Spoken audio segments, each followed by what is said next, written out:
Hi hello ನಮಸ್ತೆ, ನಾನು ನಿಮ್ಮ ಗೀತಾ ಸಂತೋಷ್. ಸಿರಿ ಸಂಭ್ರಮ ಚಾನಲ್ಗೆ ನಿಮ್ಮೆಲ್ಲರಿಗೂ ಸ್ವಾಗತ. ಇನ್ನು ನನ್ನ ಚಾನಲ್ನ ಸಬ್ಸ್ಕ್ರೈಬ್ ಆಗಿಲ್ಲ ಅಂದರೆ ಪ್ಲೀಸ್ ಸಬ್ಸ್ಕ್ರೈಬ್ ಆಗಿ, ಹಾಗೆ ಬೆಲ್ ಬಟನ್ನ ಕ್ಲಿಕ್ ಮಾಡೋದನ್ನ ಮರಿಬೇಡಿ. ಬನ್ನಿ ಹಾಗಾದರೆ ಇವತ್ತಿನ ವಿಡಿಯೋಲಿ ತುಂಬಾ ಸಿಂಪಲ್ಲಾಗಿ ಸೋಯಾ ಪಾಪ್ಕಾರ್ನ್ನ ಯಾವ ರೀತಿಯಾಗಿ ಮಾಡೋದು ಅಂತ ನಾನು ಇವತ್ತಿನ ರೆಸಿಪಿಯಲ್ಲಿ ನಿಮ್ಮೆಲ್ರಿಗೂ ತಿಳಿಸ್ಕೊಡ್ತಾ ಇದ್ದೀನಿ. ಮಕ್ಕಳಂತೂ ತುಂಬಾ ಇಷ್ಟಪಟ್ಟು ತಿಂತಿದ್ದಾರೆ. ಬನ್ನಿ ನೋಡೋಣ. ಅಪ್ಪು ಹೆಂಗೈತೆ, ಅಮ್ಮ ಹೆಂಗೈತೆ, ಟೇಸ್ಟ್ ಮಾಡ್ಬಿಟ್ಟು ನೋಡ್ರಿ. ತಿನ್ನಕ್ಕೆ ಮುಂಚೆನೇ ಸೂಪರ್ ಹೇಳ್ತೀಯ ಅಪ್ಪು, ತಿನ್ಬಿಟ್ಟು ಹೇಳಿ ಹೆಂಗಿದೆ ಅಂತ.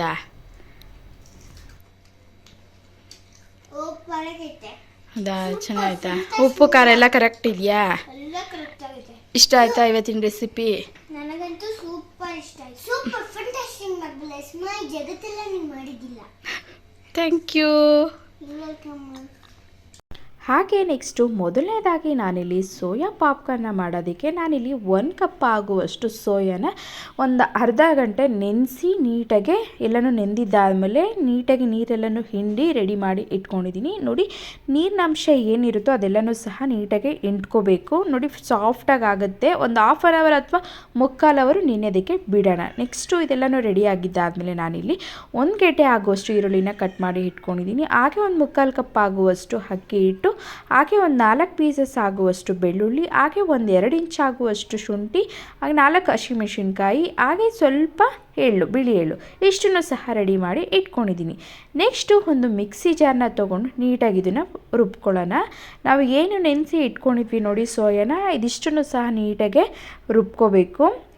ಹಾಗೆ 4 ಆಗುವಷ್ಟು ಬೆಳ್ಳುಳ್ಳಿ, ಹಾಗೆ 2 ಇಂಚ್ ಆಗುವಷ್ಟು ಶುಂಠಿ, ಹಾಗೆ ನೆಕ್ಸ್ಟು ಒಂದು 4 ಹಸಿಮೆಣಸಿನ್ಕಾಯಿನ ಏನು ರೆಡಿ ಮಾಡಿ ಇಟ್ಕೊಂಡಿದ್ವಲ್ಲ, ನಿಮಗೆ ಖಾರ ಎಷ್ಟು ಬೇಕೋ ಅಷ್ಟು ಹಾಕ್ಕೊಳ್ಳಿ. ನಮ್ಮ ಮನೆಗೆ ಇಷ್ಟು ಖಾರ ಸಾಕು, ಅದಕ್ಕೋಸ್ಕರ 4 ಹಸಿಮೆಣಸಿನ್ಕಾಯಿನ ಸೇರಿಸ್ಕೊಂಡು ಈ ರೀತಿಯಾಗಿ ನೀರನ್ನು ಹಾಕಬೇಡಿ. ನೀರು ಹಾಕ್ತಿರ ಈ ರೀತಿಯಾಗಿ ರುಬ್ಬಿ ಇಟ್ಕೊಳ್ಳೋಣ. ಈ ರೀತಿಯಾಗಿ ಸ್ವಲ್ಪ ತರಿಯಾಗೇ ಸಹ ಇರಬೇಕು. ಈ ರೀತಿಯಾಗಿ ರುಬ್ಬಿ ಇಟ್ಕೊಂಡಿದ್ದಾದಮೇಲೆ ಒಂದು ಮಿಕ್ಸಿಂಗ್ ಬೌಲ್ನ ತೊಗೊಂಡು ನೀಟಾಗಿ ನಾವು ಏನು ರುಬ್ಬಿ ಇಟ್ಕೊಂಡಿದ್ವಲ್ಲ, ನೀರು ಹಾಕ್ಬೇಡಿ. ಮೊದಲನೇದಾಗಿ ಇದನ್ನು ಒಂದು ಮಿಕ್ಸಿಂಗ್ ಬೌಲ್ಗೆ ಹಾಕ್ಕೊಂಡು ಕಟ್ ಮಾಡಿ ಇಟ್ಕೊಂಡಿರುವಂಥ ಈರುಳ್ಳಿನ ಸಣ್ಣದಾಗಿ ಕಟ್ ಮಾಡಿ ಇಟ್ಕೊಂಡಿರುವಂಥ ಈರುಳ್ಳಿ, ಹಾಗೆ ಒಂದು ಮುಕ್ಕಾಲು ಕಪ್ ಆಗುವಷ್ಟು ಅಕ್ಕಿ ಹಿಟ್ಟು, ಇಷ್ಟನ್ನು ಸಹ ಸೇರಿಸ್ಕೊತಾ ಇದ್ದೀನಿ. ಹಾಗೆ ನೆಕ್ಸ್ಟು ಒಂದು 2 ಸ್ಪೂನ್ ಆಗುವಷ್ಟು ಬಿಳಿ ಎಳ್ಳು, ಟೇಸ್ಟಿಗಷ್ಟೇ ತುಂಬಾ ಚೆನ್ನಾಗಿರುತ್ತೆ. ಹಾಗೆ ನೆಕ್ಸ್ಟು ರುಚಿಗೆ ತಕ್ಕಷ್ಟು ಉಪ್ಪುನ ಒಂದು 1/4 ಸ್ಪೂನ್ ಆಗುವಷ್ಟು ಜೀರಿಗೆ ಪುಡಿ, ಇಷ್ಟನ್ನು ಸಹ ಹಾಕ್ಕೊಂಡು ಚೆನ್ನಾಗಿ ಎಲ್ಲನೂ ಮಿಕ್ಸ್ ಮಾಡ್ಕೊಳ್ಳೋಣ. ನೀರು ಹಾಕೋದಕ್ಕೆ ಹೋಗಬೇಡಿ. ಮೊದಲನೇದಾಗಿ ಒಂದು ಸ್ಪೂನ್ನ ತೊಗೊಂಡು ನೀಟಾಗೆಲ್ಲನೂ ಚೆನ್ನಾಗಿ ಮಿಕ್ಸ್ ಮಾಡಿಕೊಂಡು ನಂತರ ಸ್ವಲ್ಪ ನೀರನ್ನ ಹಾಕ್ಕೊಂಡು ನಾವು ಬೋಂಡ ಯಾವ ರೀತಿಯಾಗಿ ಮಾಡ್ತೀವಿ ನೋಡಿ, ಆ ಹದದಲ್ಲಿ ನೀವಿಲ್ಲಿ ಚೆನ್ನಾಗಿ ಕಲಿಸ್ಕೊಳ್ಳೋಣ. ಗಂಟಾಗಬಾರ್ದು, ಅಲ್ಲಿವರೆಗೂ ಚೆನ್ನಾಗೆಲ್ಲನೂ ಒಂದು 5 ನಿಮಿಷಗಳ ಕಾಲ ಚೆನ್ನಾಗೆಲ್ಲನೂ ಮಿಕ್ಸ್ ಮಾಡ್ಕೊಳ್ಳೋಣ. ಸ್ವಲ್ಪ ನೀರನ್ನ ಹಾಕ್ಕೊಂಡು ನಿಮಗೆ ಯಾವ ಹದ ಬೇಕೋ ಆ ಹದ ನೋಡಿಕೊಂಡು ನೀಟಾಗೆ ಕಲಸಿ ರೆಡಿ ಮಾಡಿ ಇಟ್ಕೊಳ್ಳಿ. ನೆಕ್ಸ್ಟು ನಾನಿಲ್ಲಿ ಒಂದು 1/4 ಸ್ಪೂನ್ ಆಗುವಷ್ಟು ಚಿಕನ್ ಮಸಾಲ, ಹಾಗೆ ಇನ್ನೊಂದು 1/4 ಸ್ಪೂನ್ ಆಗುವಷ್ಟು ಖಾರ ಸ್ವಲ್ಪ ಕಮ್ಮಿ ಅನ್ನಿಸ್ತು, ಅದಕ್ಕೋಸ್ಕರ ನಾನಿಲ್ಲಿ ಒಂದು 1/4 ಸ್ಪೂನ್ ಆಗುವಷ್ಟು ಚಿಲ್ಲಿ ಪುಡಿ, ಇಷ್ಟನ್ನು ಸಹ ಮತ್ತೆ ಹಾಕಿ ಚೆನ್ನಾಗೆಲ್ಲನೂ ಮಿಕ್ಸ್ ಮಾಡ್ಕೊತಾ ಇದ್ದೀನಿ. ನಿಮಗೆ ಖಾರ ಎಷ್ಟು ಬೇಕೋ ಅಷ್ಟು ನೋಡಿಕೊಂಡು, ಬೇಕಂತಂದರೆ ಹಸಿಮೆಣಸಿನ್ಕಾಯಿನ ಜಾಸ್ತಿ ಹಾಕ್ಕೊಳ್ಳಿ, ಇಲ್ಲ ಅಂತಂದರೆ ಚಿಲ್ಲಿ ಪುಡಿನ ಸ್ಕಿಪ್ ಮಾಡಿಬಿಟ್ಟು ಸ್ವಲ್ಪ ಚಿಲ್ಲಿ ಪುಡಿನ ಹಾಕ್ಕೊಳ್ಳೋಂಗಿದ್ರೆ ಹಾಕ್ಕೊಳ್ಳಿ. ಬೇಡ ನಮಗೆ ಹಸಿಮೆಣಸಿನ್ಕಾಯಿನೇ ಹಾಕ್ಕೊತೀವಿ ಅನ್ನೋರು ಹಾಕ್ಕೊಬೋದು. ನೆಕ್ಸ್ಟು ನಾನಿಲ್ಲಿ ಎಣ್ಣೆನ ಕಾಯೋದಕ್ಕೆ ಇಟ್ಕೊಂಡೆ. ತುಂಬಾ ಚಿಕ್ಕದಾಗಿ ಹಾಕ್ಕೊಳ್ಳಿ. ಪಾಪ್ಕಾರ್ನು ಯಾವ ರೀತಿಯಾಗಿ ಇರುತ್ತೆ ನೋಡಿ, ಆ ರೀತಿಯಾಗಿ ನಾವಿಲ್ಲಿ ನಿಧಾನಕ್ಕೆ ಎಣ್ಣೆನ ಚೆನ್ನಾಗಿ ಕಾಯೋದಕ್ಕೆ ಇಟ್ಕೊಂಡು ನಿಧಾನವಾಗಿ ಹಾಕ್ಕೊಳ್ಳೋಣ. ಲೋ ಫ್ಲೇಮ್ ಮಾಡಿಟ್ಕೊಂಡು ಚೆನ್ನಾಗಿ ಫ್ರೈ ಮಾಡ್ಕೊಳ್ಳಿ. ಈ ರೀತಿಯಾಗಿ ನೋಡಿ, ಬಿಳಿ ಎಳ್ಳು ಹಾಕಿರೋದ್ರಿಂದ ಒಂಥರ ಕಲರ್ಫುಲ್ ಆಗೂ ಇದೆ, ಟೇಸ್ಟೂ ಅಷ್ಟೇ ತುಂಬಾ ಚೆನ್ನಾಗಿದೆ, ಘಮನೂ ಅಷ್ಟೇ. ಆ ಎಳ್ಳು ಹಾಕಿರೋದು ಸ್ಮೆಲ್ ಅಂತೂ ತುಂಬಾ ಚೆನ್ನಾಗಿ ಬರ್ತಿದೆ ಅಂತಲೇ ಹೇಳ್ಬೋದು. ನೋಡಿ, ಈ ಹದದಲ್ಲಿ ನಾವು ಬೇಯಿಸ್ಕೊಂಡ್ರೆ ಸಾಕು, ಕರೆಕ್ಟಾಗಿ ರೆಡಿಯಾಗಿದೆ.